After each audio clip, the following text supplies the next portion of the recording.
Hi,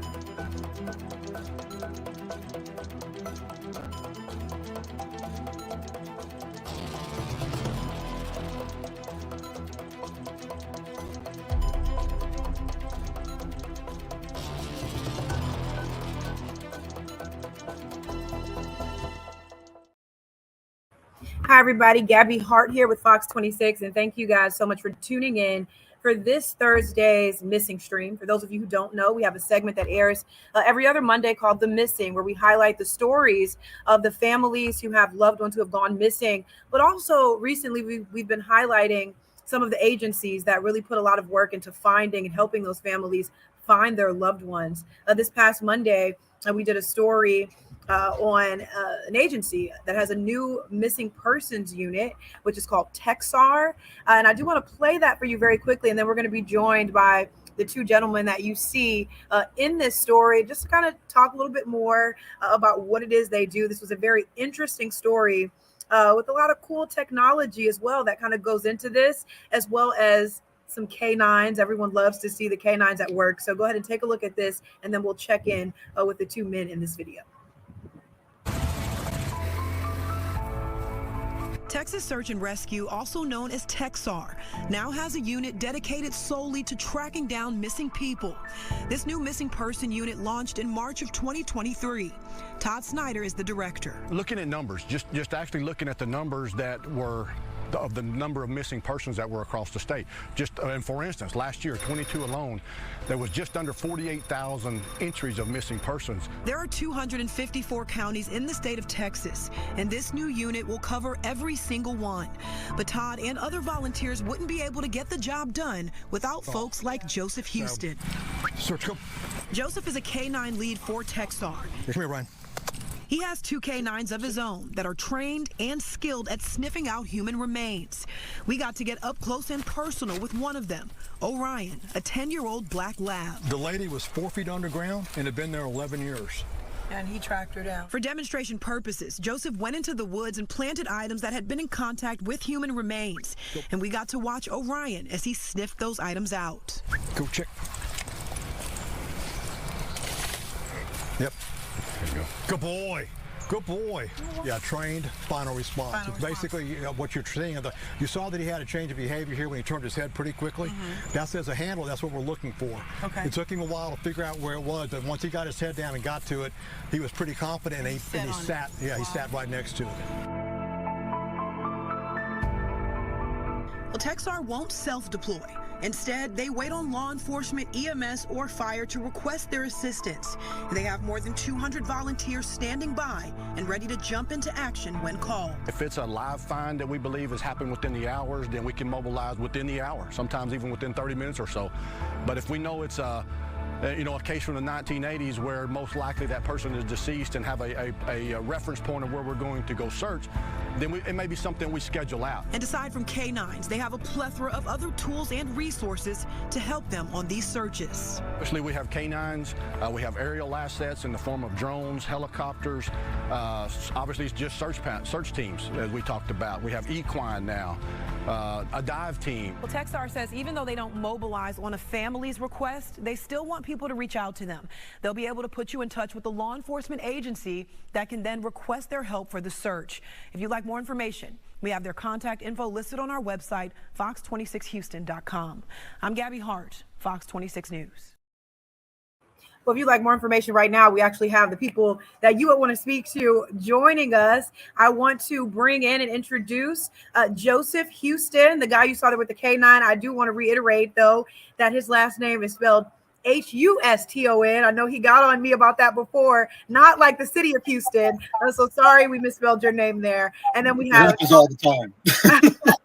and then we have Todd Snyder joining us as well.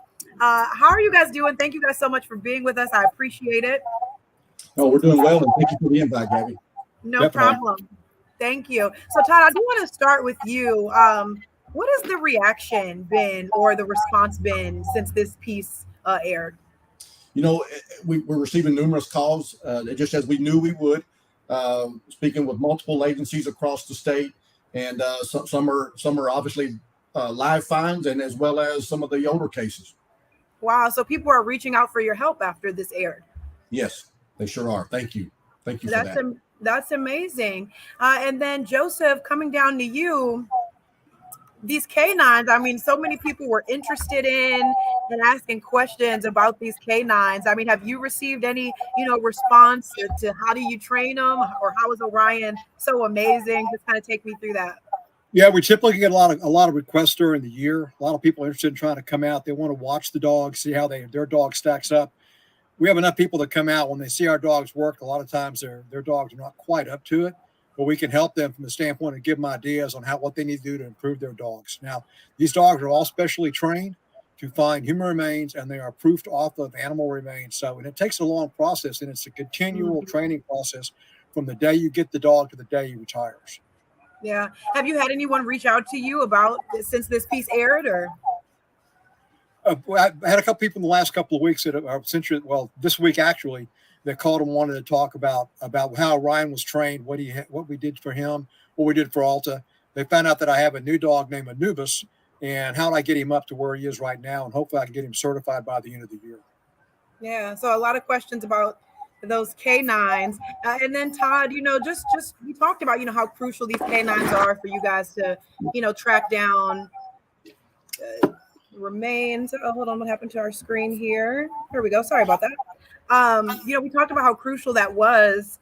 Kind of what else would you like people to know? You got to watch the story. Is there anything that you watched thinking, man, I should have said this, or I should have brought that up? Kind of take us through that. Obviously, as you and I talked on scene that day, Gabby, the canines are an instrumental piece of TEXSAR, but just importantly, if not more so, and I think we touched on this out there, is just the volunteers themselves. We have over several hundred volunteers. The dedication that they show, the training that they go through, they all come from all walks of life. They're still moms, they're still dads, they're still soccer coaches, baseball coaches, and still find time to dedicate their passion, I would say, through TEXSAR and giving back. And TEXSAR is demanding. There's courses and there's requirements that these volunteers have to live up to and hold. And man, it's been overly impressive to watch our volunteers. Yeah, it was. I can tell you a lot of people were really impressed in seeing that. And also some of the technology that you guys use. I mean, you mentioned it. You have all of these resources. How did you kind of get all of these things together, like water drones and helicopters? I even saw people on horses. I mean, how did you guys pull in this many resources? I think it goes back to just our comment, Gabby, that our volunteers, not only are they just great character-driven people, but they do come from all walks of life, and they bring their passions. I will say, if you're a drone pilot, if you own a horse or a canine, any of those things that you personally enjoy outside job or maybe even in your job, they're bringing those resources to an expert level and using them in the advancement of TEXSAR and its missions. Yeah, so that's amazing. So people, if I'm at home and I have an underwater drone, I can say, hey, let me come out and help you and kind of volunteer for this. Yeah, that's very much a possibility for sure. That is awesome. And Joseph, what are your thoughts about kind of how your canines really blend in with all of these other elements? Well, Gabby, they're an integral part for what we have to do. As Todd was saying, we have both lifeline and human remains detection dogs. And our dogs are able to do things like our lifeline dogs can go through a 20 or 30 acre area pretty quickly looking for a human being that it may take humans a couple hours to get through. From the standpoint of our HR dogs, human remains dogs, as I said, Orion found that lady that was 4 feet underground, had been there 11 years. There's no way a human can do that. So it's like the rest of our technology, but they have the technology in their nose. And they're also pretty friendly. It's always nice having a dog along. Everybody likes having the dog along anyway. So, but they integrate very well with the team. We end up doing a lot of training, and we like to have our members come out and learn our dogs, because we don't always are able to have eyes on our dog. And if a person that's with us is a flanker, they see the dog give a quick head pop like that, that indicates to me that he picked up odor. Well, we mark that with a GPS. And then if we get 2 or 3 of those in the same line, we will call back to base and say, hey, I'm here at this coordinate, and the wind is coming out of a bearing of 212. We have odor coming from that direction. Can you send another team maybe 100 yards in front of us and cut across the area to see if they pick up the odor or not? If they don't pick up the odor, there's a good possibility that what we're looking for is between us. But if they do pick up the odor, then we can basically jump up 100 yards and go from there on, try to find the person. Yeah. And I'm sure the technology also probably helps because you mentioned to me when we were out there that, if you have a large amount of space to cover, those dogs will tire out. So maybe does some of this technology really help kind of narrow down the area so that those dogs have a smaller area to search? Well, we use what is called, especially search theory. We take the Robert Kester put out an information, basically did a bunch of studies, over 60,000 case studies on missing people. So we basically use software that gives the age of the person, any disabilities, other things, if they're suicidal, if they have Alzheimer's, things like that. We put in a last known position, put it in there, and we end up with basically probability rings, 25%, 50, and 75%. So it kind of cuts down the areas where we have to search, and we basically try to fall into the higher probability areas at first, and then move out from there. Because Texas is a large state, but even if you're only doing one search for one person, if the person's 400 yards from you, that's a big area to cover. Yeah. And I know, Todd, coming back to you, some people were a bit confused just about, okay, well, if they don't self-deploy, how do we get their help? I mean, do we have to, or how do we contact a law enforcement agency? Or what if a law enforcement agency won't help us? Can you kind of just sum up how you guys can help families who might not have those connections or, don't really know how to go about securing your help? Sure. To request TEXSAR, whether you're law enforcement or family, I would highly encourage folks to go to our website, TEXSAR.org. There's contact us, and there's an activation line. There's email addresses to kind of lead and guide you through the process. But I would tell family, do not hesitate to call us. But what we would try to do is point them or direct them and assist them, not just leave them, but assist them in contacting the local police department or sheriff's office, whatever that may be, to get an official missing persons report filed. And then that opens up a lot of doors. And then through communication with family and the law enforcement agencies themselves, and no one process, no particular one way of doing things. But once we get a request, then we absolutely will deploy. But we just do not self-deploy. That's a fact. Gotcha. And when it comes to, I guess, volunteers or people at home who want to know more about getting involved, can they also reach out to TEXSAR directly? Absolutely. In the same manner, just go to TEXSAR.org, and there's anything that you're looking for of how you might want to become a volunteer. It's in there, and I would highly encourage anybody interested to do just that. Yeah. And just to clarify, I think there was some confusion about it. TEXSAR has been around for a while, the group itself. What's new is the actual missing persons unit, correct?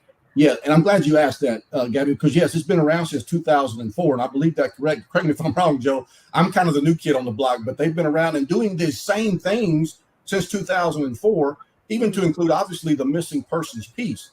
Now they just hired me as one person to strictly focus in and on that program. So, but nothing different is what TEXSAR has been doing for years on end. Yeah. And Joseph, how long have you been with TEXSAR?